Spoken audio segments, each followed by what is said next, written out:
welcome to Dropkick Chronicles, episode 4. I am your man, EH3, and I have a special guest with me today. What up? Amari, what's up with you, man? Nothing much. Okay, well, shoot, we're going to talk about AEW All Out. Man, AEW All Out, before we get into it, was one of the greatest pay-per-views I had seen in a long time. Man. Do you agree? I fully agree with that. The reactions from Twitter, Facebook, even Instagram have been crazy about All Out. Oh, my God. People have been raving. People have been saying it's been possibly the best wrestling pay-per-view since the 90s. What? And that's something I can actually fully agree with. Oh, that's great, man. The last great pay-per-view, what was the last great pay-per-view? I don't even know myself. I mean, if you ask me, the last pay-per-view that I can watch over and over again would probably be Money in the Bank 2011.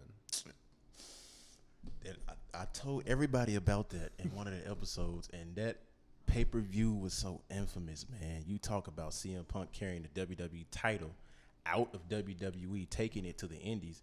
And I believe that's why it's one of the most rewatchable, just solely because of that moment. Yes. But with All Out, there's so many memorable moments to go from top to bottom with. It's honestly crazy. You got the young, I forgot which one it is. It was Nick or Matt Jackson. One of them used what was it? The Travis Jordans. Yeah, thumbtacks on the bottom. I was laughing. I was like, "No, really? That's innovative. Nobody's ever done that. Bro. Shoe with thumbtacks? Come on, man. Not even just a shoe with thumbtacks. The fact that they got a high value shoe like some Travis Jordans and decided to fuck around and put some thumbtacks on the bottom of them. I don't know why they did that. That was funny, man. I was like, wow, you really just smashed this man's face, and then it got stuck on the mask. Did you see that? Yes. That was crazy. But man, we're gonna get into AEW All Out with the first match being a tag team match. It was the Best Friends and Jurassic Express versus the Hardy Family Office. What did you think about that match? That match was part of the buy-in, correct? Mm-hmm, yeah. That match, it was a good, solid opener. I wouldn't really call it opener because it wasn't officially part of the pay-per-view. Mm-hmm. But it was a good, solid opener for the crowd, a good, solid opener for the people who were watching online, and like the people who bought the pay-per-view. It's honestly nothing too exciting about it. Yeah. But I will say everybody played their part in that match. The performers, I mean, we already know what to expect from Matt Hardy. Matt Hardy always delivers. Best Friends always delivers. Jurassic Express, they have been on a roll so hot lately. Yes. And honestly, I was wanting them to beat the Lucha Bros and become the new tag team champions. I wanted that too. Oh my God, I wanted that. But the fact that that they're still on a roll despite losing that opportunity, it seems like they're only going up from here, especially after being aligned with Christian Cage. Oh, yes, sir. Let's talk about Christian Cage for a minute. Not too long, but for a minute. Christian Cage is a 3-time Impact World Champ. Mm-hmm. That's big because it's been a long time since he's been in Impact. How many years? Since 2000 and I can't even give you an exact estimate, honestly. Yeah, but because that's the last time I really seen him on TNA. It's been a while. Yeah. He's been in WWE for so long now that nobody's really thought about him being an Impact. The fact that he won the Impact World Championship again shocks me. Yeah. Solely because even with the whole AEW and Impact partnership, I didn't think they were going to use Christian Cage. Yeah, that was kind of a shocker to me. I was like, whoa, hold up. At the point that he is in his career, you know what I'm saying? I was baffled. Like, whoa, Christian Cage. And it's the fact that the Impact World Championship has now been passed down to another AEW guy specifically because Christian Cage is contractually obligated to AEW. Mm-hmm. But it's kind of weird that no Impact guy has been able to take it off any of them. Man, I'm actually proud of the fact that AEW is doing big business with Impact. not only Impact, they're doing big business with NJPW. That's true. That's true. The first hint of that partnership was having Kenta come down here and fight Jon Moxley. Yes. And the fact that, well, no, let's save that for the other. Yeah. Because we're going down the list today. We're going down the list. But you know what, though? I'm so excited. But did you see the AEW TNT Championship match between Miro and Eddie Kingston? The whole build-up to that match, I want to say, phenomenal. Mm-hmm. Miro has been on a roll promo-wise. He's been cutting the best promos of his career. Say that. I did not expect... If you were to tell me a few years ago that Rusev had the promo ability that he has now, I wouldn't believe you. If you would even told me he had that potential, I wouldn't believe you. Yeah. And even with the Rusev Day stuff, I always thought it was Aiden English who got it over. Yeah. But the fact that he's now in a whole other place and he's able to create this character that so many people have been liking, so many people have been entertained by. Yeah. While also being an absolute beast, which he should have been in WWE. Yeah. Phenomenal. Yeah, Eddie Kingston compliments it so much. Eddie Kingston compliments almost any opponent he goes against. He's always looking to create like some headliner line in a promo, and that's what I love the most. Redeem these nuts. Like one of the stupidest lines I've heard, but also one of the funniest and most memorable. Yeah. And it helped create so much hype around that match specifically. Yeah. You know what though? I'm actually proud of Miro, former Rusev from WWE. I'm proud of him because he has found this new, like this newfound career move. Mm-hmm. You know what I'm saying? Like, you can tell the passion is right back in him. It is. Because when he was in WWE, it's like it was just drained out of him. Like he did not, want to wrestle anymore. He didn't want to work for them anymore. And I don't blame him. I mean, like, they had him in a whole storyline where his wife was getting banged by another dude. Like, what kind of crap was that? Come on, man. That was just crazy. I was like, why is he even being booked like this? There was no reason for him to be booked like this. I mean, it's literally like a punishment booking. He got over by himself. The whole crowd literally wanted Rusev. Yeah, Rusev Day was was if not the most over thing, one of the most over things in WWE at that time. Mm-hmm. And instead of getting rewarded for getting that movement started, it seemed like he just got punished over and over and over again for it. And it sucks. They wanted to, I guess WWE wanted to push a narrative that, okay, all right, we're going to bring part-timers in and let them win championships instead of pushing the stars you already had. That time in WWE was complete trash. Yes. 2017? Oh, yes. 2017 was a bad year. It's like a lot of WWE's most recent memorable years haven't been, that close in time. True. And I say that because I can barely remember a lot of the matches in WWE from 2020. Mm-hmm. I can barely remember a lot of the matches that happened in 2019. Mm-hmm. I can't say like there's been a memorable match in the past 3 years that have made me go like, oh my God, I love WWE. Now, if we're talking about NXT and NXT UK, fucking course. NXT and NXT UK, oh my God. Two of the main reasons why I keep watching WWE. Of course. But if we're talking about main roster events and all this, like there's nothing that has made me just be like, oh my God, like this is why I'm a wrestling fan. Right. And All Out, especially the TNT title match, that made me just go like, this is why I'm a wrestling fan. Right. Matches like that where both of the competitors know what they have to do. They're putting their heart and soul into it. And you don't have to worry about this whole pro wrestling is fake thing because they make it look real.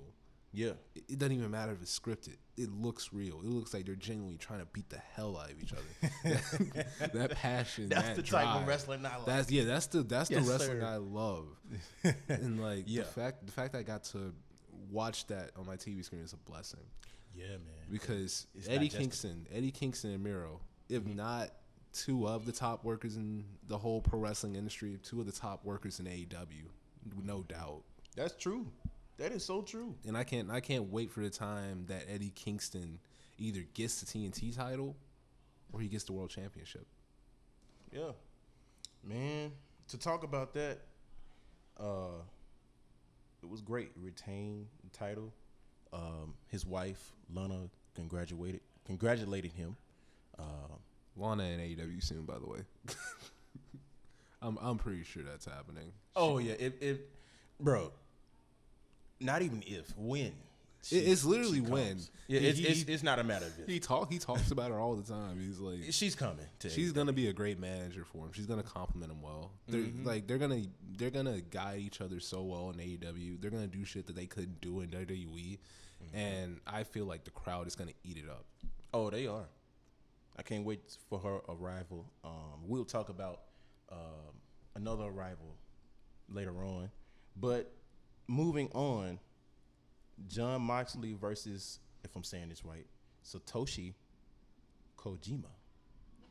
I hope you're saying it right. I hope I'm saying this right, because I'm like, I mean, you got Kojima right, but that was Satoshi. I don't know. But that match. Now, this is another reason why I love pro wrestling right now. Mm-hmm. The fact that you can take NJPW legends and have them go against current AEW stars like John Moxley. And even though, like, yeah, you're probably going to correct me and be like, oh, John Moxley was an NJPW guy before AEW. I mean, you're correct. Yeah. Like, don't get me wrong. You're 100% correct. But it's the fact that we just saw Kojima go up against John Moxley at AEW event and put on a banger of a match for literally no reason at all. It had no reason being that good. And you introduced this whole American audience to a pro wrestling legend like Kojima, who doesn't get the recognition that he deserves because he's a Japan guy. Fucking amazing. And I want to say one thing about the AEW All Out crowd. If any of them watch this, I fucking love you because you guys gave so much love to Kojima that night. Right. And I wasn't expecting that at all. Like, if this was to happen in, like, let's say WWE, I wouldn't expect the WWE crowd to give Kojima that much love. Yeah, they probably foil. Because I don't expect WWE fans to know about the other styles of pro wrestling. Yeah. And the other figureheads of pro wrestling, the other legends of pro wrestling. Yeah. Like, I don't expect WWE fans to know about Great Muta. I don't expect pro wrestling fans to know about Minoru Suzuki. But it's the fact that AEW can take these people and introduce them to the American audience that is already familiar with these people that is kind of fueling that desire in pro wrestling for me again. Yeah, it was digestible, man. Some stuff, when you watch WWE, is not digestible. It's like you leave a bad aftertaste in your mouth. And Bianca losing in 5 seconds to Becky Lynch. Yeah, AKA. Bro, that was just sad. I've never been more pissed in my life. Right. I watched it back. I was like, come on, man, why they do her? Bro, like, I was so hyped because I was like, oh my god, Becky Lynch is back. Bianca Belair and Becky Lynch is about to fight. They're about to get it on.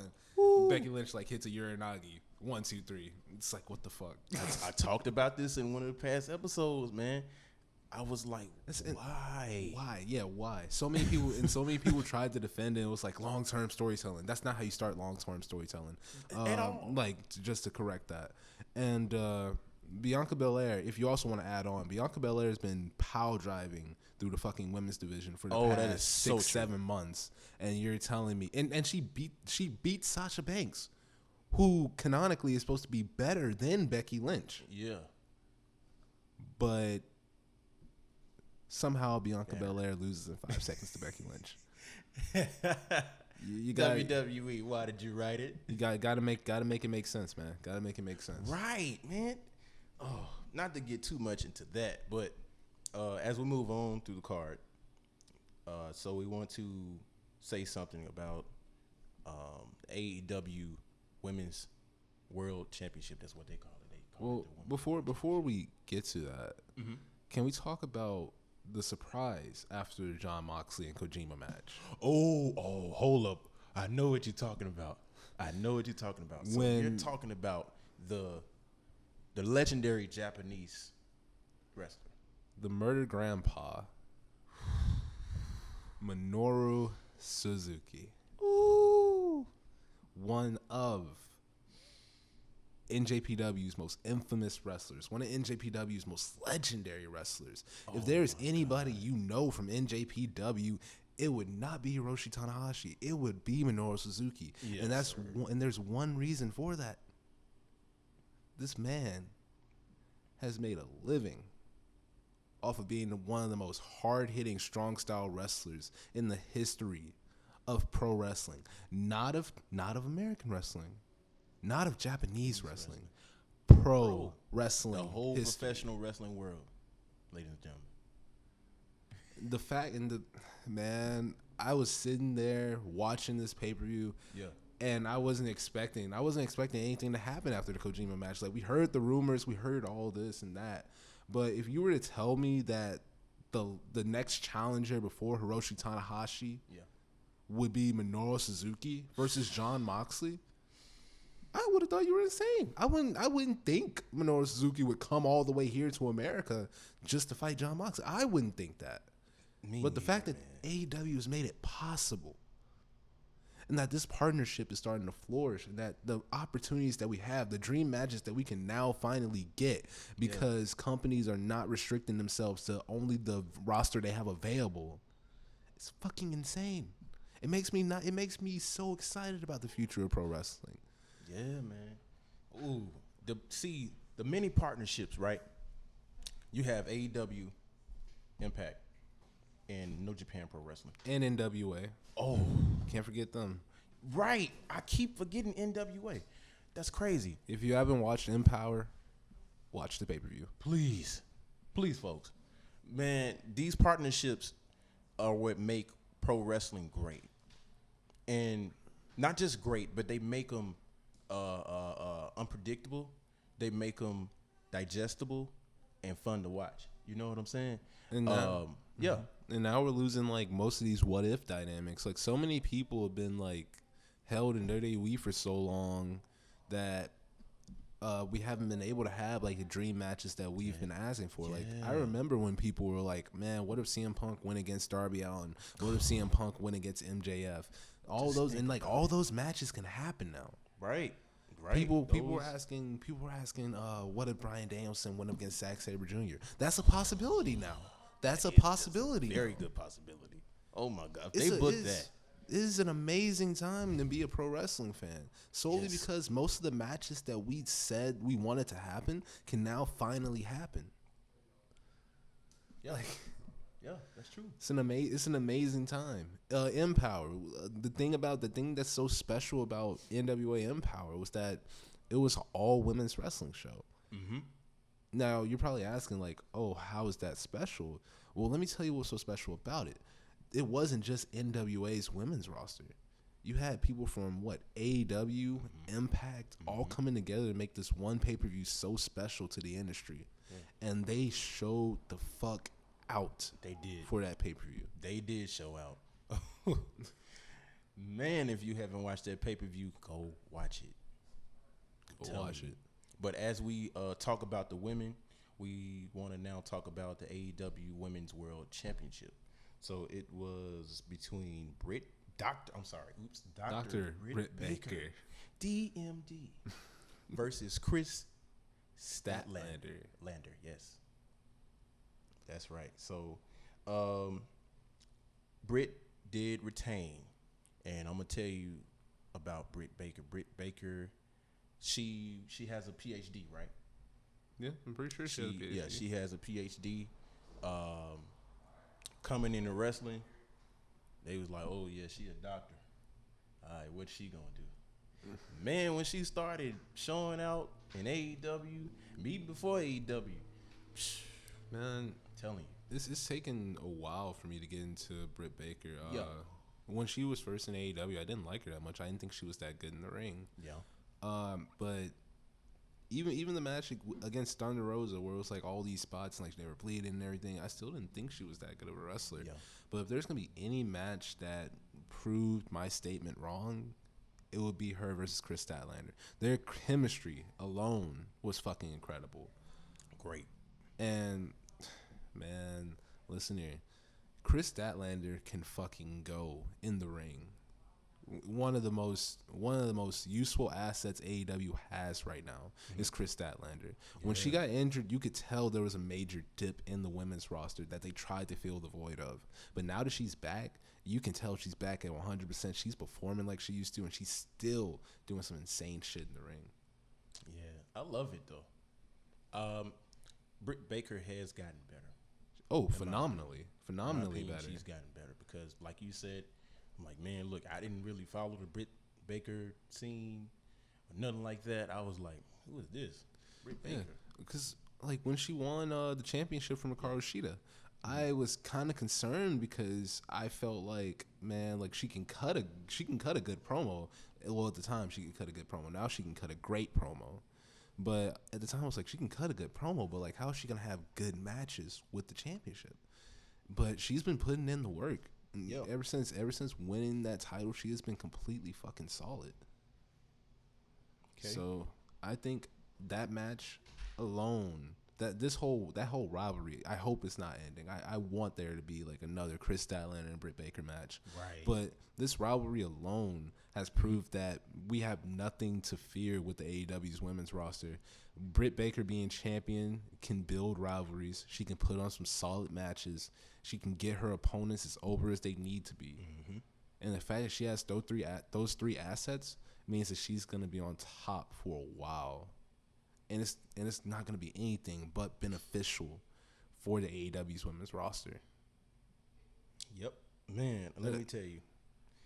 It's great to have okay, let me ask you this. Is Britt Baker a heel or a babyface? At this point, in AEW, I don't think there's any such thing as heels or faces. It just matters how much of a dick your character is. That's so true. Like MJF is like the ultimate dick, so of course they're gonna boo him. We're gonna get to him. Same thing with QT Marshall, a straight up dickhead. Oh yeah, we gotta boo him. Yeah, it's like the people we love to boo. It's like the people we love to hate on. Yeah, it's like John Moxley be doing like some heel shit sometimes. Like in the Kojima match, he wasn't following like proper NJPW etiquette, like the bow of respect and all this shit. He was just like, man, fuck you, like, nah, man. And people were still cheering for him. Yep. Yep. Like, there's no such real thing as faces or heels. It's just like whatever your character is that determines like what people think of you. So, yeah, man. Let me tell you, I'm gonna move on, and this is it's one of my favorite matches of the night, the AEW Tag Team Championship steel cage match. I mean, I think we touched on this a little bit earlier. Yeah, just a little bit. Just a little bit. But when you want to talk about insane spots, when you want to talk about insane moments, if you want to talk about a match that makes the champions, that would be that match.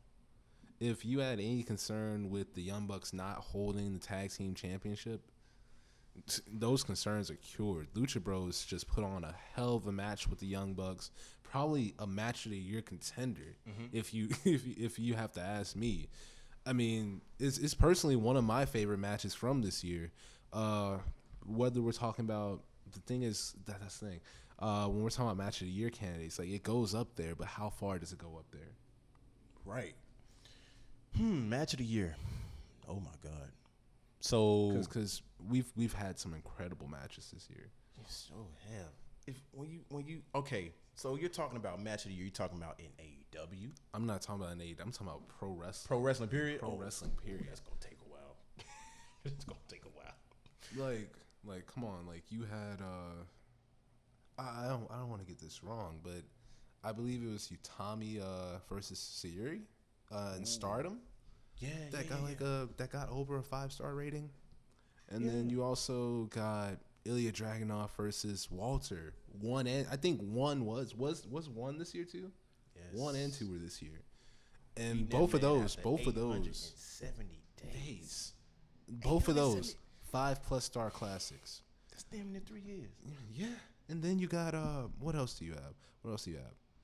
Can you think of something?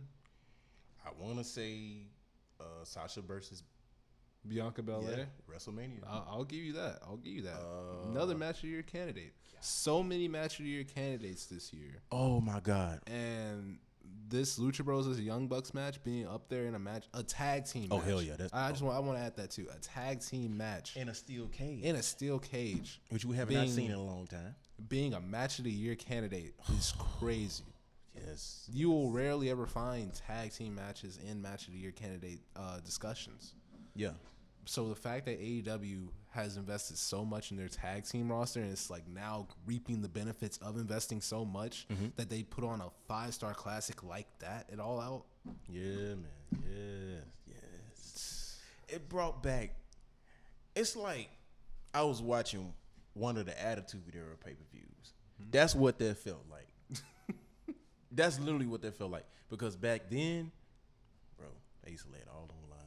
Yeah, that's exactly what they did in that match. They laid it all on the line. They didn't care what was happening to their bodies, bro.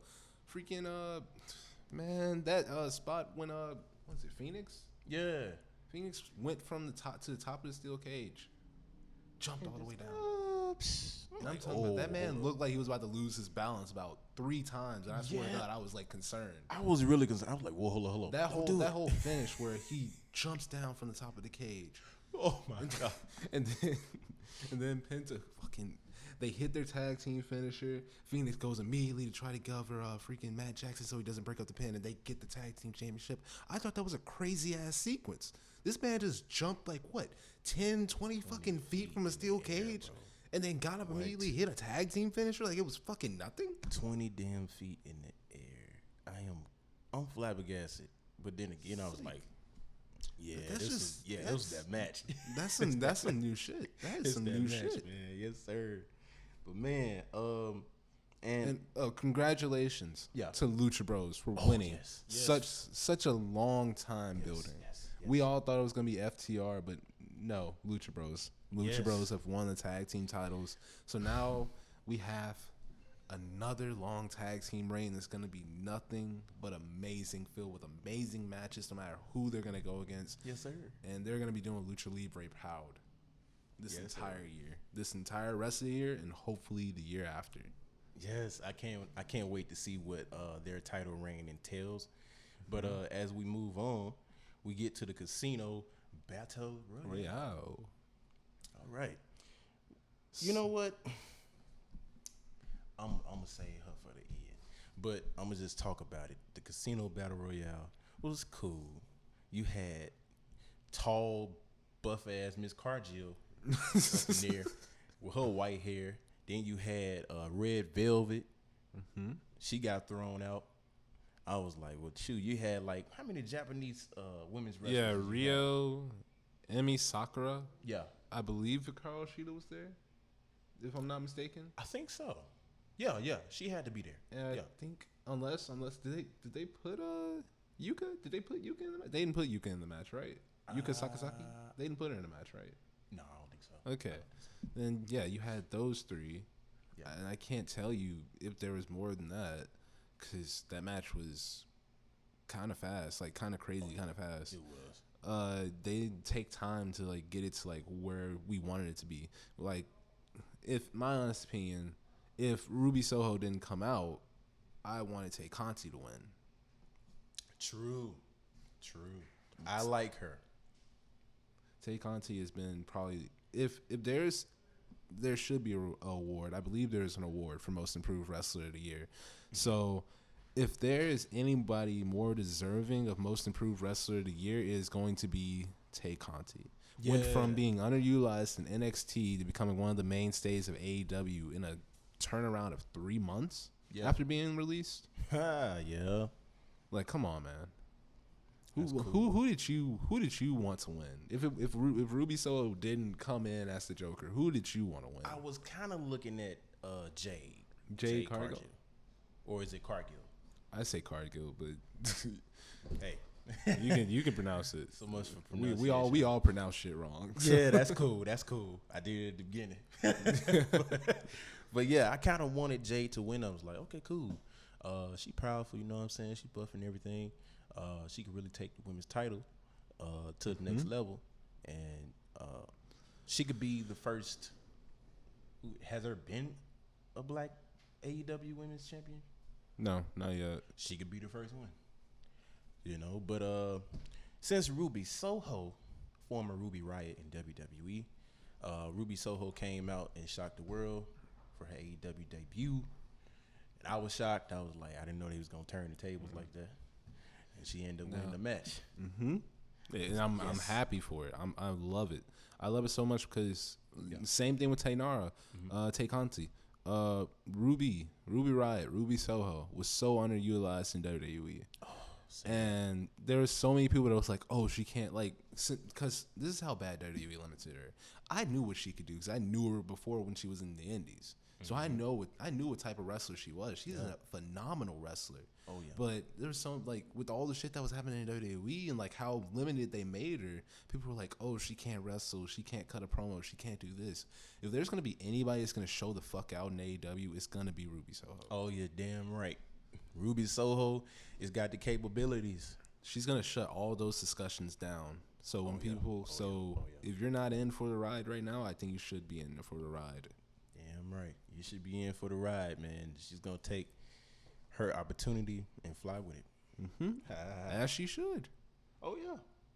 So, moving on, and this match was kind of funny because, you know, in this match being MJF versus Chris Jericho, they thought it was his last match, but at the beginning, MJF came out. He gave us a little Jericho WWE-like entrance. That final countdown.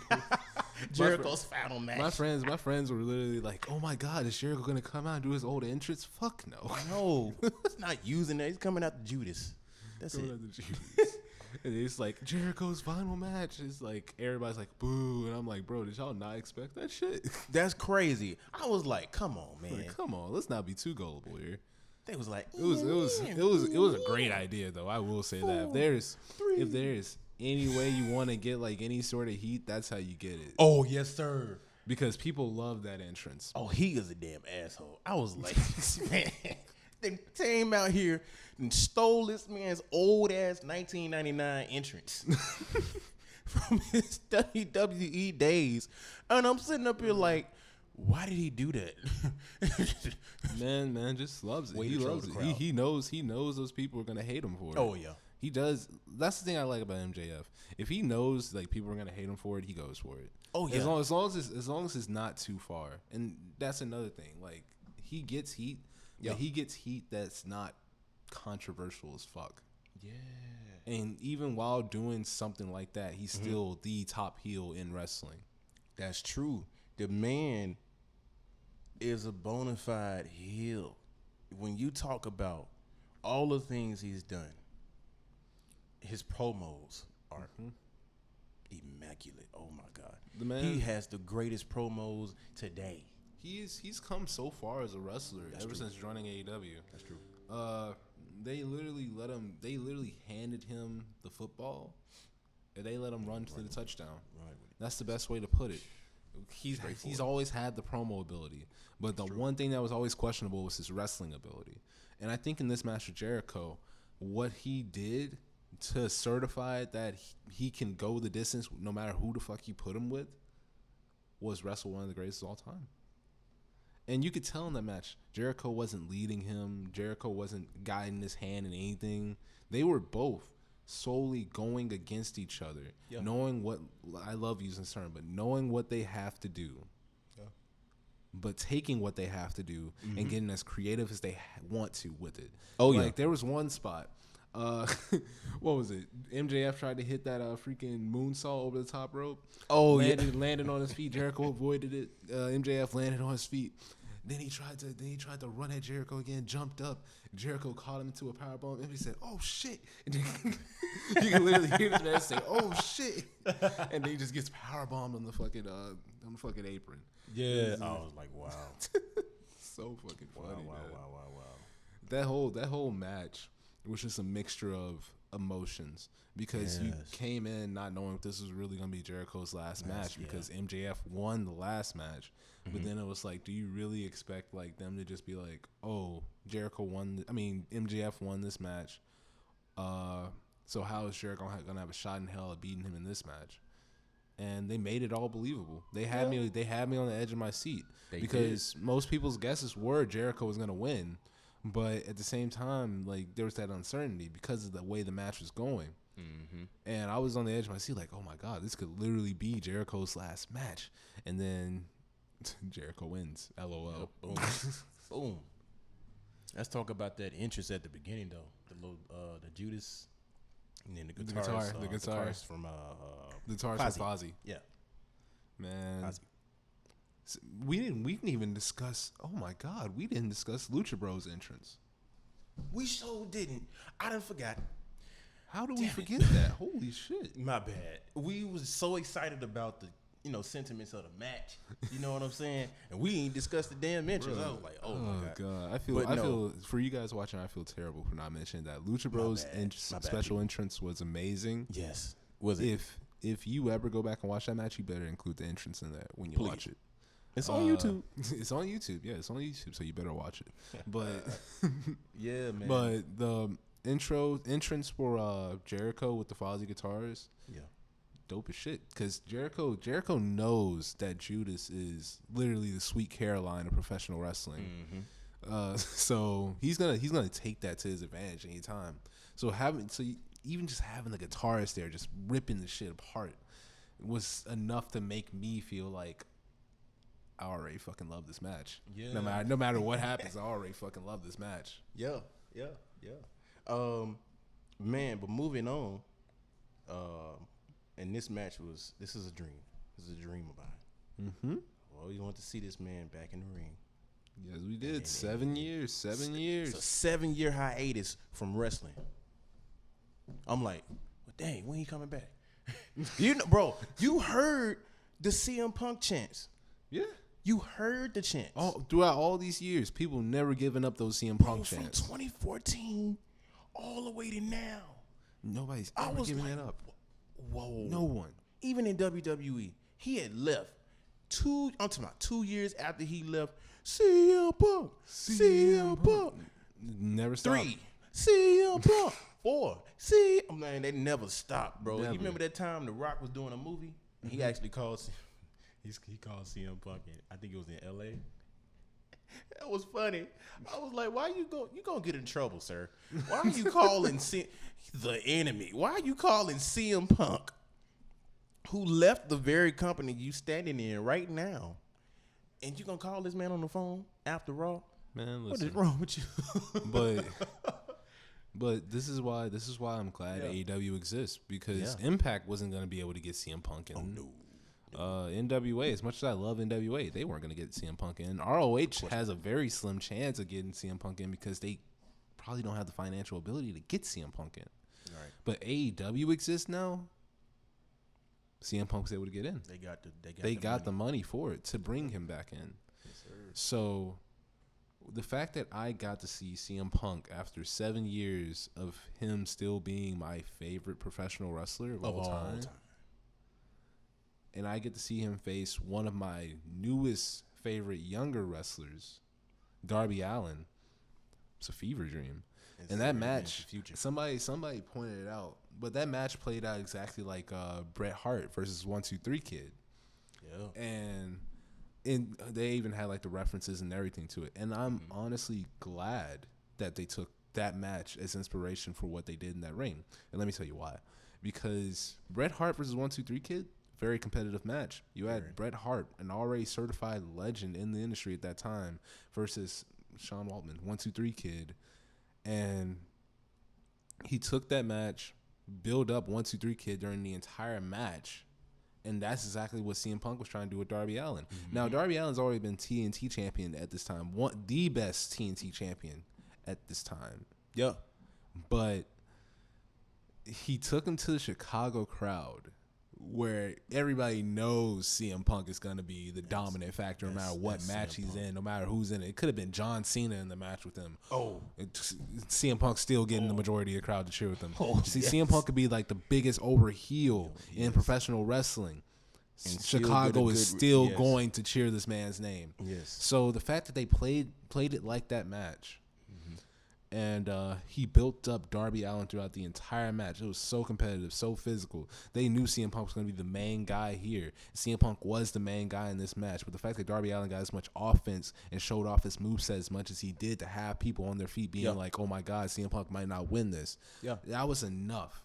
That was enough to certify Darby's placement in the professional wrestling industry. That was enough to certify his placement in AEW as a potential main eventer, a future main eventer actually, because he is going to be a main eventer. He's going to win the AEW championship.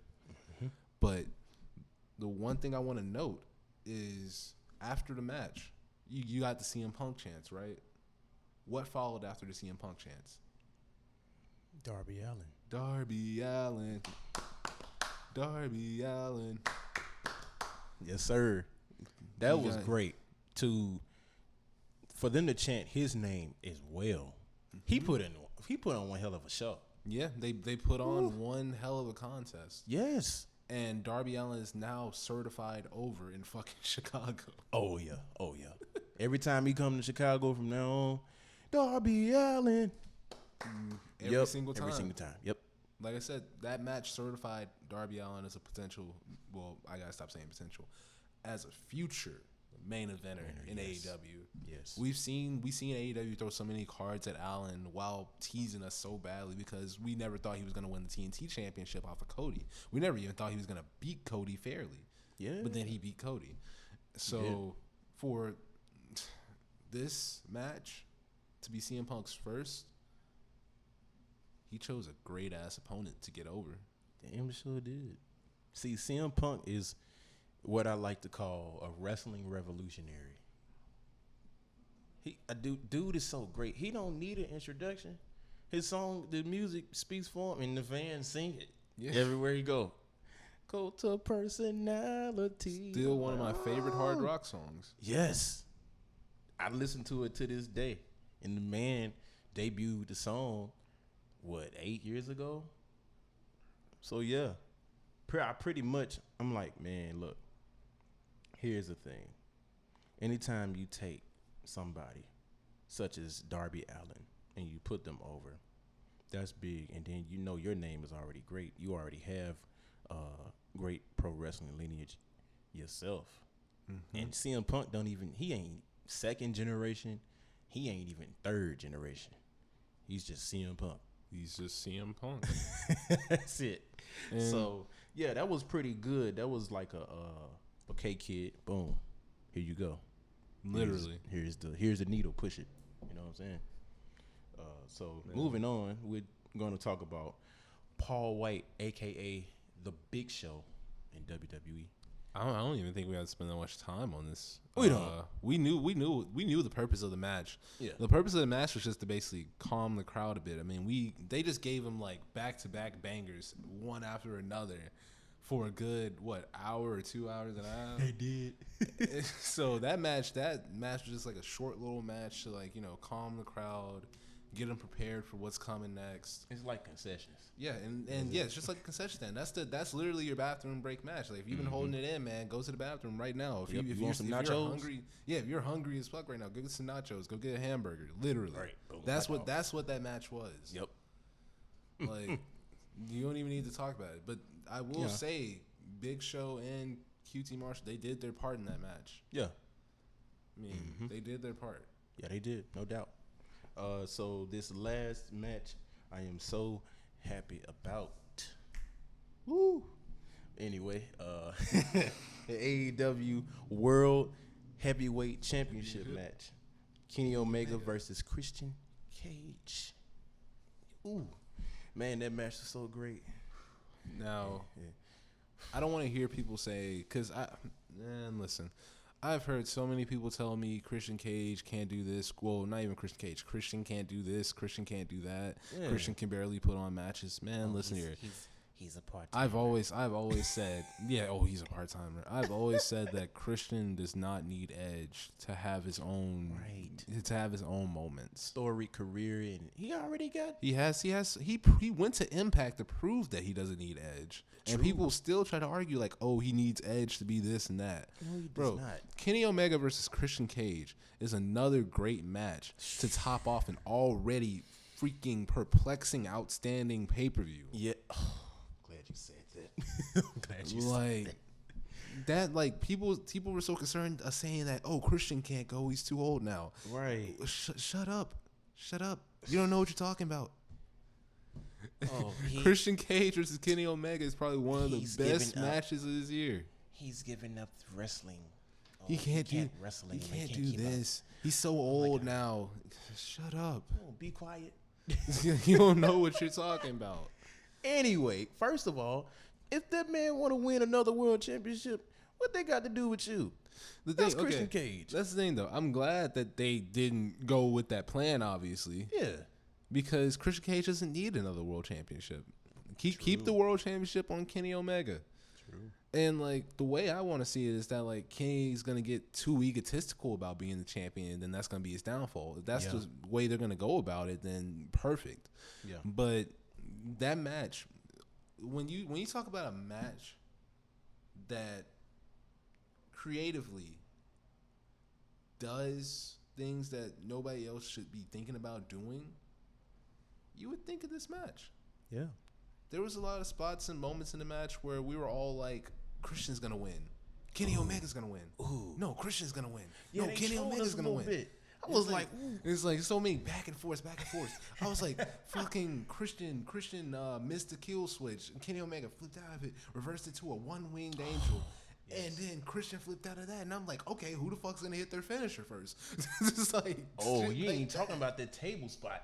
Yeah, I'm not. I'm not talking about the table spot yet, but when I'm talking about like the constant back and forthness of that match was just fucking insane. Yes, the chemistry, like we already knew from the Impact Championship match, they had insane chemistry, but the fact that they proved it again tonight, and then that just the back and forth element, the whole aspect of, oh, the Elite's there, but are they really going to certify this championship win for Kenny Omega? And ultimately, they kind of sort of did, I think. I don't know. Get a little bit involved. A little bit, not too majorly. Yeah. And that's another thing I like about AEW. Mm-hmm. They don't rely on people having allies. Right. Like an insurance policy like WWE. Like if they want to let these two people put on a banger of the match, these two people are going to put on a banger of the match without the fucking gimmicks. True. You don't need the distractions. You don't need the cheating. Yeah. You don't need an insurance policy to ensure a win. You know what I'm saying? And that table spot, we can talk about it. Yeah. That table spot. Ooh wee. I thought somebody was going through there via what is it? Is it the Tiger? Is it Tiger Driver or something like that? It's something like that. It's where you hook both your hands and you driving back. What that'd be a Tiger Suplex. Tiger Suplex. I think it's called something else. But Kenny Omega was about to hit a move on Christian Cage, and I thought Christian Cage was about to go head first, do a table or back first, whatever, what have you. Neck first. Yeah, neck first. Yeah, pretty much. But man, I thought the worst was about to happen, but then the man reversed out of it. You know what I'm saying? Took him a minute. He backed up, other side of the corner, and ran full speed into Kenny Omega and drove him through a table, man. But then you talking about that first table spot. Kenny Omega dumped one table on the Christian, got on the apron, and then stumped this man's guts out through the table itself. Didn't even set the table up. I was like, what in the world? They was like, yeah, that's a unique way to break a table. I was like, yeah, it is. Because I'm like, what in the... That's what I mean. Like, when you're talking about creativity, go watch that match. There was a lot of creative moments in there. Two innovative people. Yeah. Just having two innovative minds in that match alone helped that match stand out so much more. It's true. But as we get to the end of AEW All Out, we want to talk about the two greatest things that happened that night.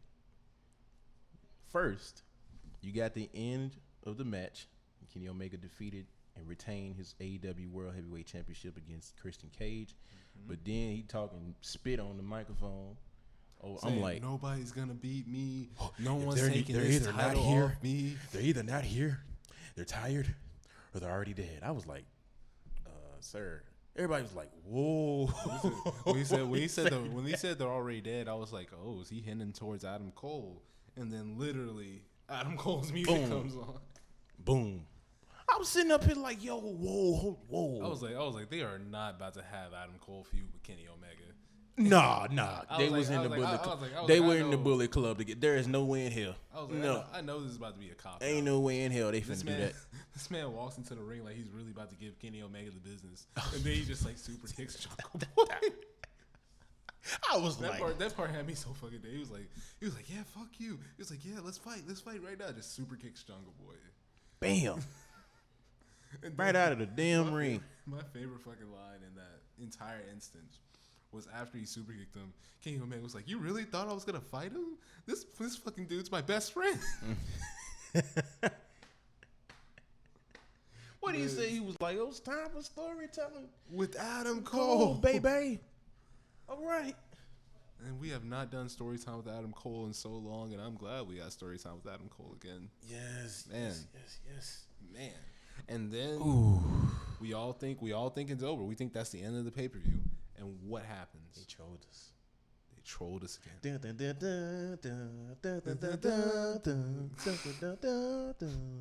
I was like, oh. But then, bro, I looked on Bryan Danielson's, former Daniel Bryan in WWE. You all know the story. Roman Reigns beat him, got him out of the company. Boom. Mm-hmm. So Bryan Danielson now, the American Dragon. This man got a whole new spin on his theme music. I was like, ooh, and I knew that was gonna happen solely because you cannot copyright Flight of the Valkyries. You cannot. But if you do a specific version of it, you can copyright it. Mm-hmm. But the song, the chords, the musicality of it, you cannot copyright that because it's public domain now. Mm-hmm. So I knew they were gonna remix it because that song's way too iconic for Bryan Danielson. But the fact that, in my honest opinion, that they made it probably 10 times better than the original theme. Damn sure did. Whoever would produce that, I just want to let y'all know. Y'all got it. I saw it on Instagram. Y'all got it on lock for a while. He even has a picture with Bryan Danielson. Right. That man went crazy. I just can't imagine that studio session. But this is good, man. Okay, cool. But but that surprise alone certified that like AEW is here to stay. If you want to talk about like game changing moments, like fucking Hulk Hogan leaving the WWE with the NWO, like that's possibly on that level.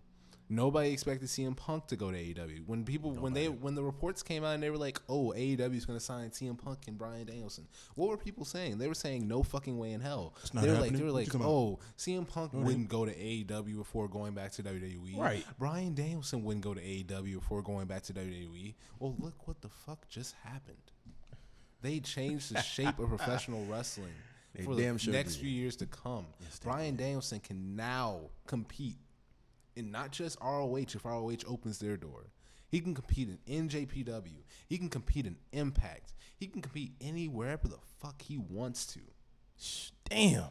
Because he didn't go back to WWE. Oh my God. And that's better. And that's better for pro wrestling than anything else. The possibilities. The possibilities. Bro, that's money. Bro, like the only match, and I mean the only match I'm gonna hate that I'm gonna miss out on is Bryan Danielson versus Pete Dunne. Ooh, but let's be honest, that wasn't gonna ever happen. Yeah, we don't need it. No, like I need it. I don't know about you. I need it. You need but it was gonna happen anytime soon. Right. So I'd rather Bryan Danielson go out to AEW, fight all these really, really highly technical wrestlers like fucking Daniel Garcia. Yeah. And eventually go to NJPW where he's going to be fighting people like Zack Sabre Jr. Mm-hmm. I'd rather him do that right now because WWE isn't going to give him anybody that's technical right now. They're not. You think about AEW, they got all the star and firepower. AEW has fucking wrestlers. And that's what I hate about WWE. WWE has turned like a lot of their wrestlers into sports entertainers. Yeah. But AEW has wrestlers. And Bryan Danielson even said it. I'm a pro wrestler. I want to wrestle. He's picked the right place to do it. That's true. CM Punk even said, why would I stay in the same place that made me sick in the first place? Yeah. It's because CM Punk is a wrestler. Yeah. Those matches with John Cena, wrestling matches. That's not true. Sports entertainment, wrestling matches. That whole feud was pro wrestling. I was like, oh my God, this man broke the fourth wall and pipe bomb. The pipe bomb. That's pro wrestling. That was pro wrestling. That's pro wrestling. Nowadays, you can mention other companies without it being a pipe bomb. True. But the problem with WWE is that they still follow this whole thing where their roster is their roster and there's no other company exists. Well, not anymore, but they loosely follow it. The only place where they don't really follow it is NXT because they mentioned Kushida being IGPW Intercontinental Champion a couple times. Mm-hmm. But that's the thing I love about AEW. That's another thing that I loved about the pipe bomb. It proved that, oh yeah, WWE sees that these other companies exist. They're just not going to tell you these other companies exist. Yeah, because that was pro wrestling. And they do things like, oh, okay, let's go ahead and put all this propaganda out here and just take over everybody's program, steal everybody's money. That was make more money than everybody out there. Don't give other companies a chance. Not at all. Come on, man. Do you know how badly I want to Impact and WWE relationship? Ooh, bro, no, not even that. In 2011, people was like, ooh, man, what if WWE and TNA come together? Literally. I was hoping for that because this was 10 years ago. Because during that time, that's when Impact was like so fucking great. Right. But it never happened. Like, they still like acted like TNA didn't fucking exist. And it's like, okay, cool. Yeah. All right. And now we got AEW, Impact, NJPW, AAA also. We all got those in great NWA. company relationships where now any of these wrestlers can appear on any of these shows. Deonna Purrazzo is literally the AAA women's champion right now, while being the Impact women's champion. She on a damn roll. She is on a damn roll. She left NXT and literally said, all right, this is going to be my career. And that's the opportunity these wrestlers have now. Yep. Bryan Danielson, once again, has that opportunity now. And I will say this once again, like I said in the beginning, it is a great time to be a professional wrestling fan. Excuse my slip up, but it is a great time to be a professional wrestling fan. Oh my God. And if you've been out of the loop for so long, don't worry about it. Watch that pay-per-view, get back into the loop. Because I'm pretty sure, I'm 100% sure that your desire for wrestling will come back.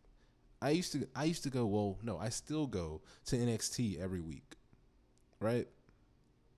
But NXT wasn't fulfilling my desire to be a professional wrestling fan. Like, I love NXT, don't get me wrong. Yeah.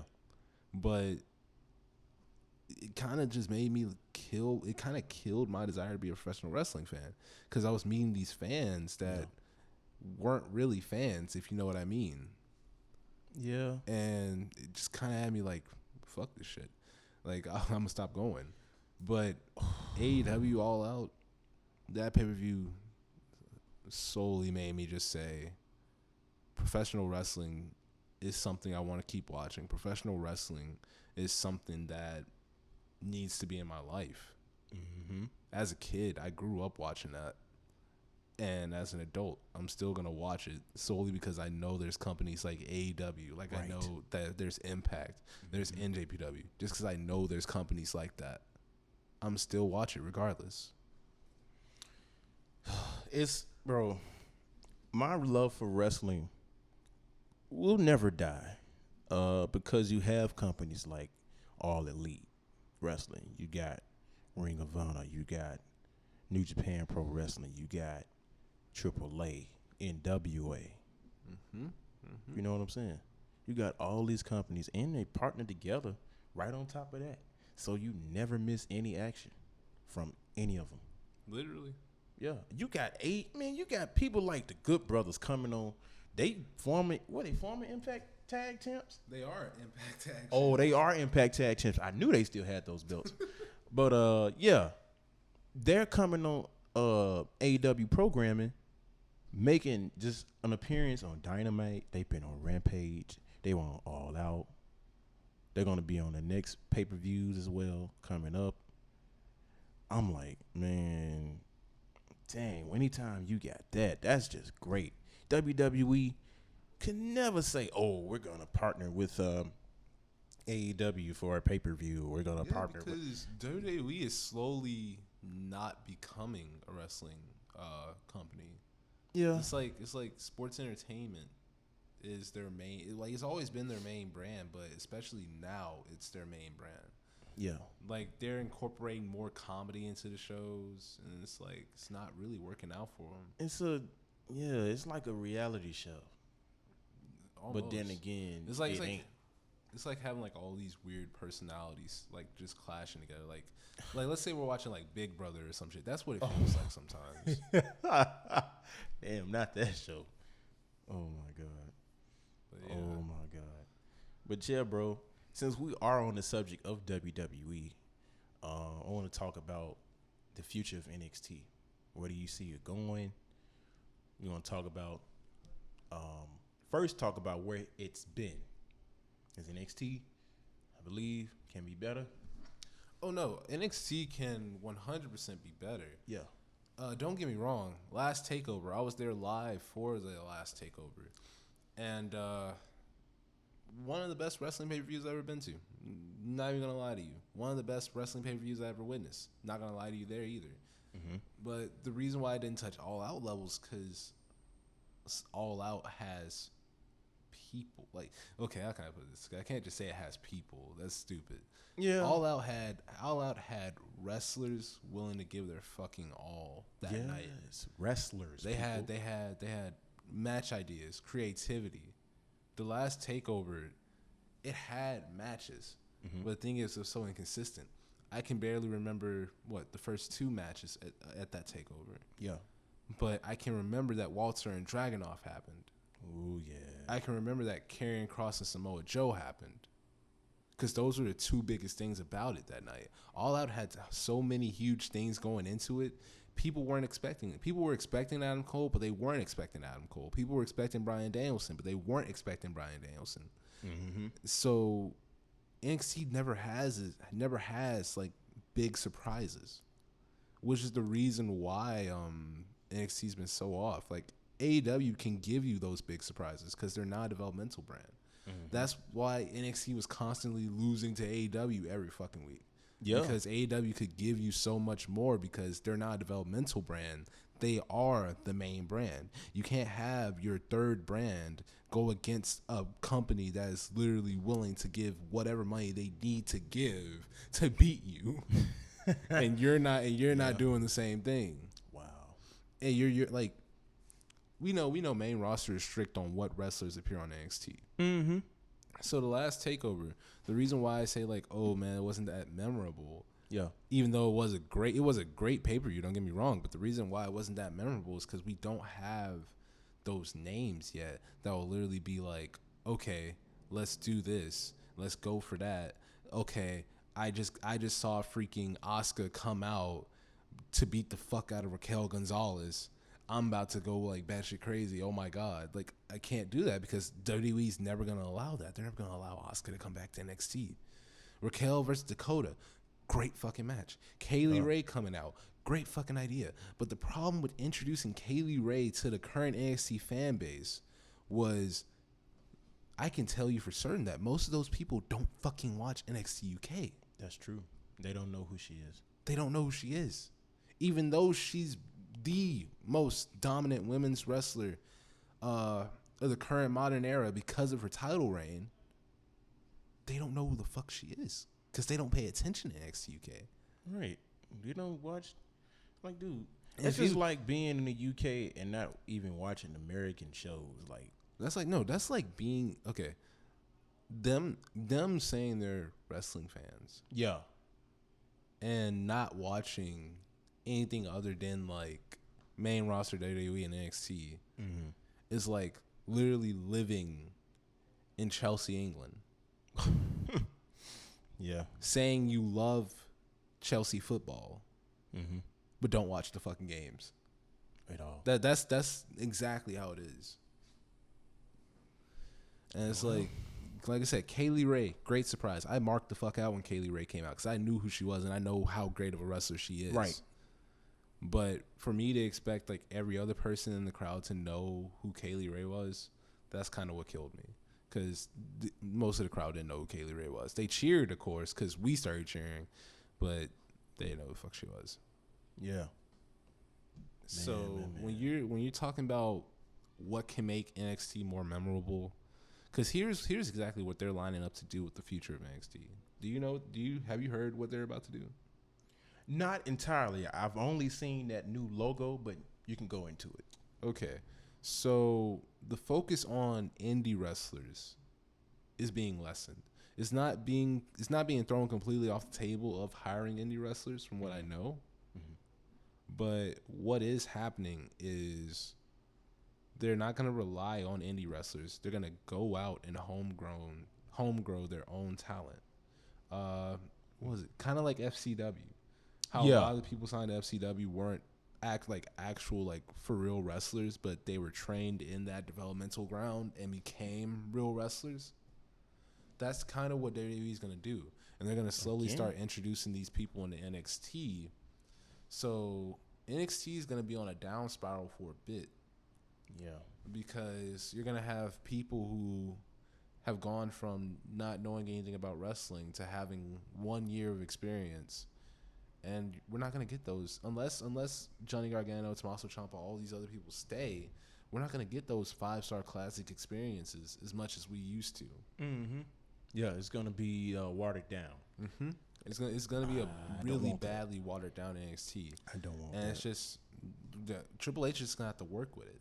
Yeah. And I hate to say that, but the future of NXT all depends on what direction they'll take, knowing the circumstances they're given now. Like, if you're getting talent not from the indies, but from random tryout locations, and these people are like, "Oh, I'm fit. I want to try out professional wrestling." You're gonna have to work with those people. Yeah, and it sucks because with the new logo and everything, what do you think about the logo? Man, everybody was like, "Oh yeah, this." It's a Disney Channel type. It looks like a kid's logo, doesn't it? Or Nickelodeon type. It literally looks like Tommaso Ciampa is gonna come out and be like, "Oh, my name's Tommaso Ciampa, and you're watching NXT." Like, as much as I hate to say it, that's kind of what the logo looks like.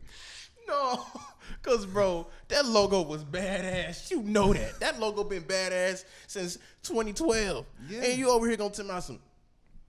Well, you're just gonna put a new colorful logo on it and smack it on there, and you're gonna build a new NXT. Whoever did that logo literally was in Microsoft Paint, just splashing on some fucking colors, and that's what's crazy. Bro, you don't get that Picasso ass. Basquiat ass. It legit looks like it's like the logo for the next Nickelodeon's Kids Award show. No, for real, the slime. Yeah, like it's about to get slimed for real.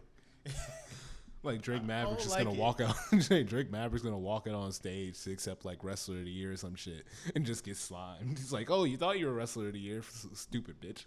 What? John Cena's gonna host it, bro. It's just that logo just doesn't fit. I don't like it, man. Like, why would you just demoralize that? Like, why are you doing that to NXT? I feel like it's a hint to like where NXT is gonna go. Like, it's gonna be. It is. I hate to say it, but I feel like NXT is gonna be more kid friendly.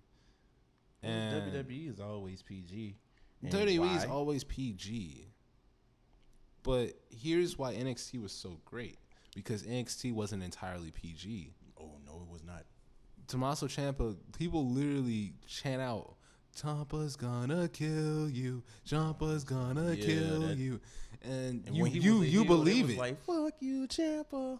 Yeah, and like, but you literally believe Ciampa's gonna kill whoever the fuck comes out to the ring. Oh, yeah. Because the wrestling style of NXT and what's unique to it is that it's hard hitting. It's like American Strong style in a sense, with just a bit of protection. Yeah, but they're not gonna be able to do that anymore. If they go in a kid-friendly direction, they're not going to be able to do that anymore. Yeah, they're giving it up. So the future of NXT, it's already certified that it's going to be a watered-down NXT. Yeah. And it sucks, but it's just going to have to happen.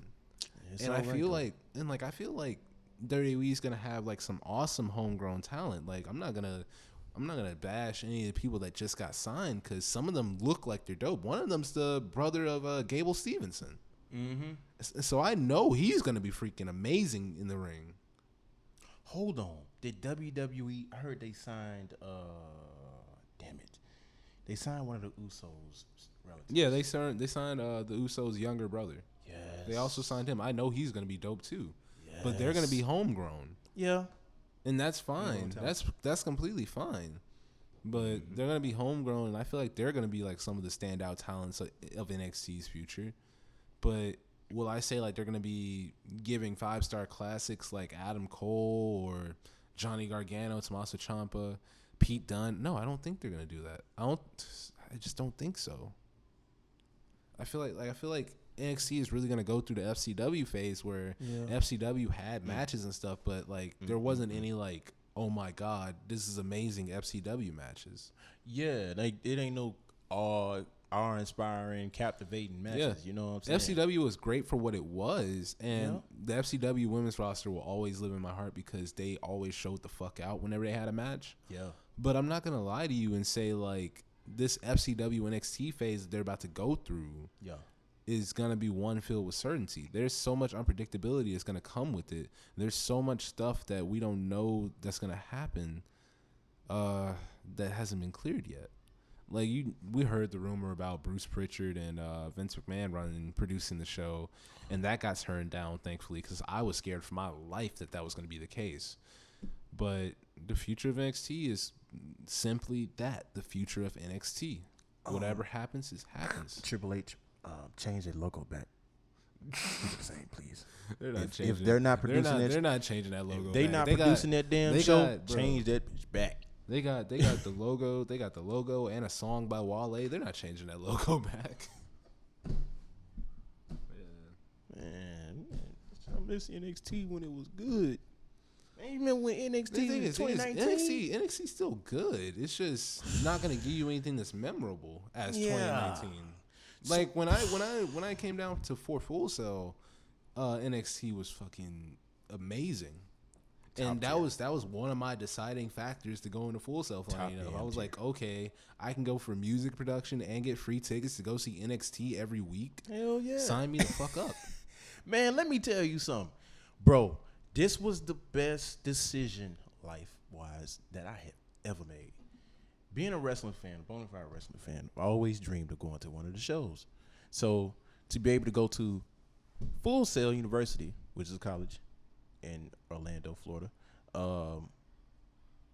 man, it was so great.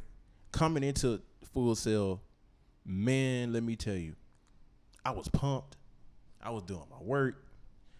It was a couple months that I forgot to buy a ticket because I was like, I had the money, but I arrived late and the tickets got sold. I was like, damn, let me stand in line and try to, pay somebody $5 or $10 to give me a ticket. You don't have to give me 2, just 1. Man, I hate to miss a show. Oh my God. Same. Woo. The only time I did miss a show was when I had to go home or something. That was it. But man, let me tell you, I loved it. I completely loved it. It fulfilled all my dreams, especially that show where Triple H came out at the beginning to congratulate the man who had who was in Dallas. He protected all those people at their club when it. I think that was the dude that protected the club in Florida. Yeah. Not in Texas. But man, yeah, I feel like it fulfilled all my dreams as a fan. I love to go into NXT. You talk about NXT in 2019, you got to include Survivor Series. Mm-hmm. That was powerful. That night solidified NXT.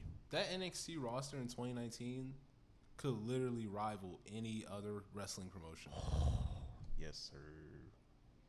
You had Leo Rush, Angel Garza, still the main staple NXT guys.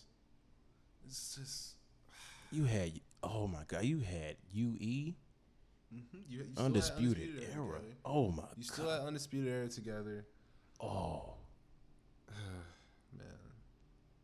Tommaso was running roughshod. Johnny Gargano was running roughshod. In 2019 was also Rhea Ripley. 2019 was also the year of the Tommaso Ciampa and Adam Cole rivalry. Oh, yes.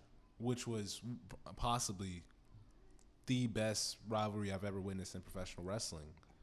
Solely because of the passion and the heart that went into every single segment these two did. Yeah, so, man. That was great. That was a great time to be a wrestling fan as well. Like, I miss it so much. I miss it so much. Too. It doesn't feel the same anymore going to NXT. No, it doesn't. Man. It doesn't. But man. But anyway, the last thing I do want to touch on is AEW's upcoming signing. Do you really think they're gonna get him though? See, this is the major. Bro, Tony Khan is like that. This is the major question. He got one more to put on the hand. Now, I will say, AEW has gotten Bryan Danielson. AEW has gotten CM Punk. Yes. So, can AEW get Bray Wyatt also? Do they need Bray Wyatt? That's the real question. Do they need Bray Wyatt? I'm trying to see because Bray Wyatt is an amazing storyteller. Bray Wyatt is great in the ring. Can go in the ring. Bray Wyatt can cut a hell of a promo. He is an all-around superstar. Oh, yeah. He can give you genius ideas. If they have, I will say this: if they get Bray Wyatt and have him working in creative while also being a wrestler, AEW is going to be unstoppable because there's not a single more creative mind in the pro wrestling industry currently than Bray Wyatt. So if AEW pulls this off and they get Bray Wyatt, AEW is going to be on the top for a few years. Yes. AEW is going to match WWE's level quicker than WWE could get to their own level. Boy, they going to be, oh my God, then they got this new video game coming out next year. Yeah, they have the video game too. I have high hopes for that video game. Because the problem with WWE 2K is that they don't have any competition. But I think they're going to step it up this year solely because they have the AEW game on the horizon. Mm-hmm. Yeah. So now there's going to be back and forth competition in pro wrestling games and pro wrestling simulators. Yeah, man. 2K has no other choice but to step it up and actually start listening to the fans. Yeah. Fans have been wanting GM mode since how long? 2K17? 2K16? 2K15 probably? GM mode, man. GM mode ain't been since what? SmackDown versus Raw. Exactly, and fans have wanted that for so long. And every year, 2K will post a poll like, "Oh, what do you guys want in the next game?" And GM mode's always at the top, but they never add GM mode. I don't get it. I don't. So get it. The rumor is now they're gonna add GM mode. So let's see where they go with that, because I'm hoping they add GM mode. Please add it. Yeah, 2K, please add GM mode. I'm tired of waiting. But oh yeah, fix your graphics. Fix your graphics too. Fix your glitches. If I get into an online match one-on-one one more time and I lose due to fucking lag, I'm coming up to those headquarters. I swear to God, bro. I just want to add WWE might as well get a contract to EA at that point. Yeah, at that point. I'd rather buy I'd rather people bitch about EA microtransactions, but I would rather deal with EO microtransactions than freaking 2K microtransactions. 2K gotta be the worst. But back on topic. Right, man. If AEW pulls off signing Bray Wyatt, I'm just saying. Done. WWE done. WWE, well, no, not done, because WWE's gonna be around no matter what. Yeah, that's true. That's the thing about it. WWE will always be around, but if we're talking about swaying the wrestling fans' opinion, swaying the wrestling fans' viewership away from a company, Bray Wyatt will definitely do that to WWE. If Bray Wyatt signs with AEW, there's going to be so many wrestling fans. I'm not talking about the WWE casuals either. Right. I'm talking about wrestling fans that still watch WWE. They're not going to give a fuck about WWE if they sign Bray Wyatt. They damn sure ain't. AEW is going to be their preference from then on in. Oh, especially ones that be debating, which is better, WWE. And like, this is coming from a guy who, up until All Out, was a WWE guy. Like I still love WWE. Like you've heard me shit about it a lot. And there's a lot of things I don't like about WWE, but it doesn't mean I don't love WWE. It's what I grew up with. Mm-hmm. But I'd be ignorant to tell you that there's no problems with WWE. And I'd be ignorant to try to convince you that WWE is still a wrestling company when it really isn't. And I'd also be ignorant to tell you that these wrestling fans, they're going to sit and watch 3 hours of Raw, sit through those, 2 hours of SmackDown. Mm-hmm. They're not going to do that anymore because Raw has been consistently terrible. SmackDown is a saving grace whenever Roman Reigns is on the screen, but that's it. If a wrestling fan wants consistently good wrestling with the people, wrestlers that they're invested in, they're gonna go to AEW from now on because they get Bray Wyatt. That's gonna be most wrestling fans. That is wrestling fans' favorite person, Bray Wyatt. I say that with certainty. They're gonna change the channel from USA and Fox to TNT.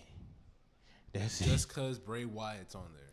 The moment Bray Wyatt comes out, you're just gonna hear millions of American TVs just go. Deep, deep, deep, deep, deep, deep, deep. That's it. Boom. Just like when Mick Foley won the WWE title in 1999. And everybody flipped the channel. Everybody flipped the channel to WWE. 600,000 people. 600,000 homes. And Bray Wyatt's going to have that exact same shift. Yep. Solely because. Twitter, Facebook, YouTube, Instagram. Hell, I don't even know if Snapchat. I guess Snapchat. But those 4 main social platforms or anything you watch wrestling on, that's all they're going to focus on. That's going to be the biggest thing that ever happens to wrestling. Bray Wyatt, the creative psyche of Bray Wyatt is so great. I'm not going to say it's the biggest thing because, we did just get CM Punk back. Oh, that's true, yeah.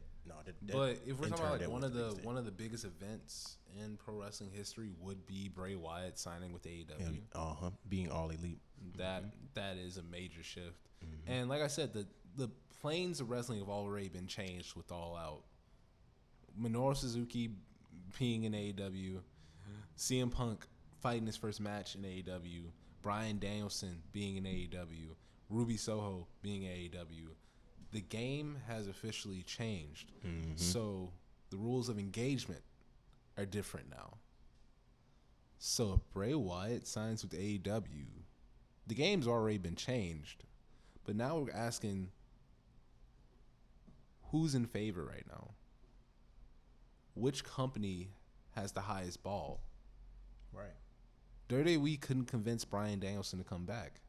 WWE couldn't convince CM Punk to come back. AEW did 2 of those things. Mm-hmm. Bray Wyatt is going to have creative control in AEW. I 100% believe he's going to have creative control in AEW. Something he could never do in World Wrestling Entertainment. Mm-hmm. Nobody can. If you're telling me a likely destination point for Bray Wyatt, it's going to be AEW. Yep. I don't see Bray Wyatt going back to WWE, and if he does, I'm not going to hate it, but I just don't see what he could do there that he hasn't already done. Yeah. That's my take on it. So, as we wrap up, this has been episode 4, Quattro, Dropkick Chronicles. So like, comment, and subscribe for more. Thank you.